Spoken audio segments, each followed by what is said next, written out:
जगत गुरु श्रील प्रभुपाद की जय। श्रील प्रभुपाद जी की 125वीं व्यास पूजा के शुभ अवसर पर गुरु गौरांग की प्रसन्नता हेतु भवांजलि समर्पयामि प्रस्तुत कर रहे हैं श्रील प्रभुपाद के द्वारा दिए गए प्रवचन।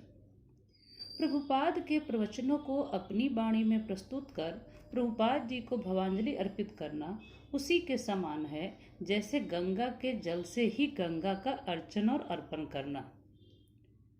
यह प्रवचन 20 अप्रैल 1975 को वृंदावन में दिया गया था।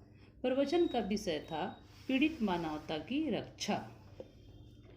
नमो महाबदान्याय कृष्ण प्रेम प्रदायते कृष्णाय कृष्ण चैतन्य नामने गौरत विषय नमः। हे परम उदार अवतार श्री चैतन्य महाप्रभु के रूप में प्रकट हुए आप स्वयं श्री कृष्ण हैं। आपने श्रीमती राधा रानी का गौर वर्ण स्वीकार किया है और आप सभी को श्री कृष्ण प्रेम वितरित कर रहे हैं। मैं आपको सादर नमन करता हूँ। चैतन्य चरितामृतम मध्य लीला 19.53। श्री चैतन्य महाप्रभु स्वयं श्री कृष्ण हैं। कृष्णाय कृष्ण चैतन्य नामने, बस अब उनका नाम कृष्ण चैतन्य है, परंतु वास्तव में वे श्री कृष्ण ही हैं। अनेक शास्त्रों में इसकी पुष्टि की गई है। श्रीमद् भागवतम के 11.5.32 में कहा गया है, कलयुग में बुद्धिमान मनुष्य संकीर्तन द्वारा भगवान के उस अवतार की पूजा करते हैं जो सदैव श्री कृष्ण के नामों का उच्चारण करता है। यद्यपि श्री कृष्ण के उस अवतार का रंग श्यामल नहीं, तथापि वे श्री कृष्ण हैं। वे अपने परिकरों सेवकों हैं और अपने अस्त्रों एवं पार्षदों के साथ रहते हैं। संन्यास स्वीकारने के बाद श्री चैतन्य महाप्रभु को कृष्ण चैतन्य नाम प्राप्त हुआ। आज जिस श्लोक पर हम चर्चा कर रहे हैं उसमें श्री रूप गोस्वामी कहते हैं, आप स्वयं श्री कृष्ण हैं और अब कृष्ण चैतन्य के नाम से आए हैं। और वे क्यों आए हैं? कृष्ण प्रेम प्रदायते, श्री कृष्ण प्रेम प्रदान करने के लिए। श्री चैतन्य महाप्रभु का ध्येय यह शिक्षा देना था कि भगवत प्रेम जीवन का लक्ष्य है। प्रेम पुरुषार्थो महान। सामान्यतः लोग कहते हैं कि धर्म, अर्थ, काम एवं मोक्ष ये जीवन के लक्ष्य हैं, परंतु श्री चैतन्य महाप्रभु ने कहा कि मोक्ष से भी श्रेष्ठ कुछ है, वह है भगवत प्रेम। श्रीमद् भागवतम के दूसरे श्लोक में इसकी पुष्टि की गई है और सारे कपट धर्मों को निकाल बाहर किया गया है। श्रीमद् भागवतम के रचयिता व्यासदेव के अनुसार जीवन का लक्ष्य केवल धर्म, अर्थ, काम एवं मोक्ष नहीं है। वास्तविक लक्ष्य भगवान श्री कृष्ण से प्रेम करना सीखना है। श्रीमद् भागवतम 1.2.6 में कहा गया है, स्वय पुंसा परो धर्मो यदो भक्ति रधो छजे अहेतुकी प्रतिहता ययात्मा सुप्रसिद्धति।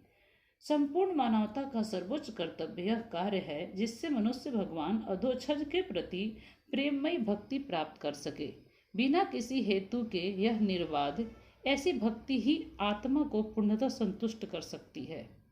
आगे प्रभुपाद जी बता रहे हैं, यदि आप वास्तव में शांति चाहते हैं तो आपको इस परम धर्म के स्तर पर आना ही होगा। पर अर्थात परम या सर्वोच्च। भगवद गीता 10.12 में अर्जुन भी श्री कृष्ण को परम कहकर संबोधित करते हैं। परम ब्रह्मम परम धामम पवित्रम परमम भवान पुरुषम शाश्वतम दिव्यम अधिदेवमजम विभुम। आप परम ब्रह्म हैं, परम धाम हैं, परम पवित्र एवं परम सत्य हैं। आप शाश्वत, दिव्य, आदि पुरुष, अजन्मा एवं महानतम हैं। ब्रह्म संहिता 5.1 में भी कहा गया है, ईश्वर परमा कृष्ण सच्चिदानंद विग्रह अनादिर आदिर गोविंद सर्व कारण कारणम।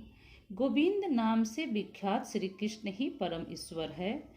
उसकी शाश्वत देह पूर्ण चिन्मय एवं आनंदमय है। वे प्रत्येक वस्तु के स्रोत हैं और उनका कोई स्रोत नहीं है। वे ही प्रत्येक कारण के मूल कारण है। भगवान श्री कृष्ण स्वयं भक्ति सिखाने आते हैं। 5000 वर्ष पूर्व श्री कृष्ण ने यही मथुरा में जन्म लिया। भगवद गीता 4.8 में वे कहते हैं, धर्म संस्थापना अर्थाय संभवामि युगे युगे। धर्म की स्थापना के लिए मैं प्रत्येक युग में प्रकट होता हूँ। परंतु भगवद गीता के अंत 18.66 में वे कहते हैं, सर्वधर्मान परित्यज्य मामेकम शरणम व्रज, अर्थात सब प्रकार के धर्मों का त्याग करके केवल मेरी शरण में आओ। श्रीमद् भागवतम 1.12 में इसकी पुष्टि की गई है। धर्म प्रोजेतज्ञ कैवत होत्र। श्री कृष्ण के चरण कमलों की शरण के अतिरिक्त धर्म के नाम पर जो कुछ भी चल रहा है वो वास्तव में धर्म नहीं है। इसलिए श्री कृष्ण कहते हैं सर्वधर्मान परित्यज्य, सारे तथा कथित धर्मों का त्याग कर दो। श्री कृष्ण हिंदू धर्म या ईसाई धर्म या इस्लाम धर्म की स्थापना के लिए नहीं आते। नहीं, धर्म तो धर्म है, सोना तो सोना है। आप यह नहीं कह सकते कि यह सोना हिंदू का सोना है, यह मुस्लिम का सोना है और यह ईसाई का सोना है। ऐसा नहीं होता। जब धर्म को इस पुष्टि से देखा जाता है तो वह कैतव धर्म कहलाता है, अर्थात कपट युक्त धर्म। सोना तो हर स्थिति में शुद्ध सोना रहता है। इसलिए श्रीमद् भागवतम 6.3.90 में कहा गया है, धर्मम तो साक्षात भगवत प्रणीतम। भगवान द्वारा दिए गए निर्देश या नियम ही धर्म है। यह धर्म की सरल परिभाषा है। राज्य के कानून का उदाहरण लें। कानून वह है जो राज्यपाल या राज्याधिकारी द्वारा लागू किया जाता है। आप अपने घर में कानून नहीं बना सकते।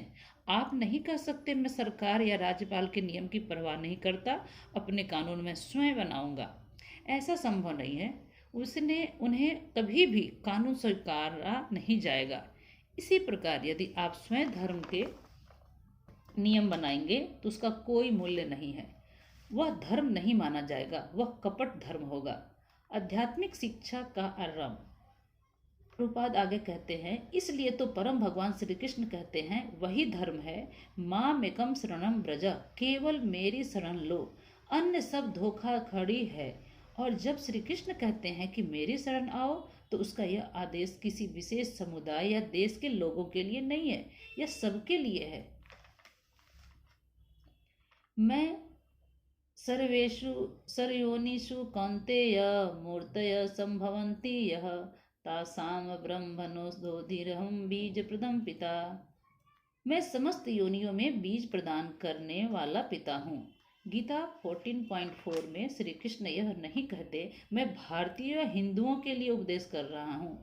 नहीं, सब प्राणी श्री कृष्ण की संतान हैं और इसलिए वे सबको उपदेश दे रहे हैं। इससे अंतर नहीं पड़ता कि आप काले हैं या गोरे हैं या नीले हैं। श्री कृष्ण के उपदेशक सबके लिए हैं। शारीरिक दृष्टि से देखना एक प्रकार का चमड़ी का रोग है। श्री कृष्ण कहते हैं कि हमें शरीर को आत्मा नहीं मानना चाहिए। शरीर बचपन से युवावस्था से वृद्धावस्था की ओर परिवर्तित होता जाता है, परंतु श्री कृष्ण का अंश सदैव हमारे शरीर में रहता है। हमें इसे समझना होगा। भगवत गीता में दिए गए ज्ञान का यह आरंभ है। दुर्भाग्य है कि पूरा संसार आज यही सोच रहा है कि मैं यह शरीर हूँ। सो लोग सोचते हैं मैं भारतीय हूँ, मैं यूरोपीय हूँ। यह कृष्ण भावनामृत आंदोलन अत्यंत महत्वपूर्ण है क्योंकि दुनिया में सब लोग स्वयं को शरीर मान रहे हैं।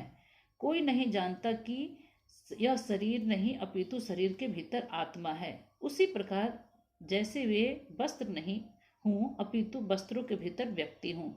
यह आध्यात्मिक जीवन की सर्वप्रथम शिक्षा है। दुर्भाग्य से आज इसी का अभाव है। आप स्वयं देख सकते हैं कि हमारे अमेरिकी और यूरोपीय शिष्य शारीरिक चेतना से ऊपर उठ गए हैं। हमारे संस्था में अफ्रीकी, अमेरिकी, अंग्रेज, भारतीय आदि प्रत्येक राष्ट्र के भक्त हैं, परंतु वे एक दूसरे के साथ शरीर के आधार पर व्यवहार नहीं करते। ये सब श्री कृष्ण के नित्य सेवक बनकर कार्य करते हैं। श्री चैतन्य महाप्रभु ने यही निर्देश दिया है, जीवेर स्वरूप हय कृष्णेर नित्य दास। भगवान श्री कृष्ण के नित्य सेवक होना ही जीवात्मा का मूल स्वरूप है। यदि हम सुखी होना चाहते हैं तो हमें श्रीमद् भागवतम की शिक्षा को स्वीकार करना होगा, जिसमें कहा गया है कि श्री कृष्ण की भक्ति ही परम धर्म है। यतो भक्ति रथोच्छजे, भक्ति प्रेम का परिणाम है। आप किसी को आपसे प्रेम करने के लिए बाध्य नहीं कर सकते। प्रेम तो सहज होता है। इसी प्रकार श्री कृष्ण के प्रति प्रेम प्रत्येक जीवात्मा के हृदय में छिपा है। चैतन्य चरितमृतम मध्य लीला 22.107 में कहा गया है, नित्य सिद्धि कृष्ण प्रेम साध्य कभु नए, श्रवणादि शुद्ध चिते करय उदय। श्री कृष्ण के प्रति शुद्ध प्रेम सदा के लिए जीवात्मा के हृदय में स्थित है। इसे किसी बाहरी स्रोत से प्राप्त करने की आवश्यकता नहीं है। जब श्रवणम कीर्तन द्वारा हृदय शुद्ध हो जाता है तो यह प्रेम सहज ही उदित हो जाता है। प्रत्येक जीव के हृदय में श्री कृष्ण के प्रति प्रेम है, यह सहज है, परंतु अब यह प्रेम परिवार, समुदाय, राष्ट्र, देश आदि के प्रति विभाजित हुआ है। हमें इसे सही दिशा प्रदान करके श्री कृष्ण प्रेम में परिवर्तित करना होगा, तब हमारा जीवन पूर्ण बनेगा। यही श्री चैतन्य महाप्रभु की शिक्षा है। 500 वर्ष पूर्व विशेष रूप से ब्राह्मणों द्वारा शराब पीना अत्यंत घृणित माना जाता था। आजकल तो ये फैशन बन गया। यदि आप स्वयं अपने समाज का या अपने देश का उद्धार करना चाहते हो तो आपको श्री चैतन्य महाप्रभु द्वारा दी गई विधि को स्वीकार करना होगा। यह कृष्ण भावनामृत आंदोलन अत्यंत महत्वपूर्ण है। आप स्वयं इसके परिणाम देख सकते हैं। सर्वत्र अपराध रहित हरे कृष्ण महामंत्र के कीर्तन का प्रसार करें और आप देखेंगे कि पूरे विश्व की स्थिति में सुधार आएगा। यह तथ्य है। प्रत्यक्ष को प्रमाण की आवश्यकता नहीं होती। हम अपने शिष्यों को पूरे विश्व में भेज रहे हैं और लोगों में परिवर्तन आ रहा है। प्रचार के लिए हम सब आधुनिक सुविधाओं का उपयोग कर रहे हैं, जैसे हरे कृष्ण कीर्तन के लिए माइक्रोफोन का और गांव-गांव जाने के लिए अच्छी बसों और कारों का। विश्व में जितने भी नगर एवं ग्राम हैं वहां इस संकीर्तन आंदोलन का प्रचार होना चाहिए।